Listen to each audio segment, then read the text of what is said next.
Russian priests openly bless Russia's genocidal war against Ukraine. In January 2026, several hundred military chaplains of the Russian Orthodox Church gathered in Moscow. Of course, not to join efforts in the name of peace.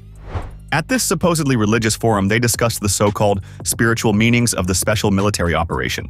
The phrase itself sounds contradictory, yet the priests were essentially brought together to be instructed on how to better sell the war to their congregations, how to give it a spiritual justification, and how to reinforce these narratives among Russian soldiers. In other words, simply sending people to kill Ukrainians is apparently not enough. It must also be framed as something close to a divine mission, so that Russian soldiers might even thank them for the opportunity to die on foreign soil. Government representatives were present at the event as well, and Russian Foreign Ministry spokesperson Maria Zakharova was awarded a distinction by the Russian Orthodox Church.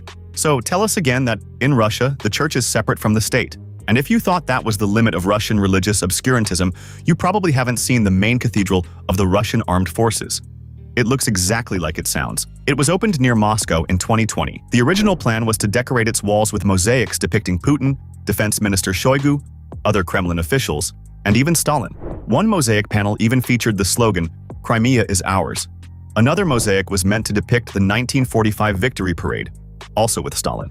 After all, how could they fail to honor the man who effectively recreated the modern Russian Orthodox Church after the Bolsheviks had nearly destroyed it in the 1920s and 1930s? It was Stalin who restored the abolished Moscow Patriarchate in 1943, using the Russian Orthodox Church as an ideological ally during the war with Nazi Germany. Later, the mosaics depicting Putin and the slogan, "Crimea is ours," were hastily removed before the cathedral was consecrated. But the fact remains, the Russian Orthodox Church was quite seriously prepared to immortalize Putin and his war in stone.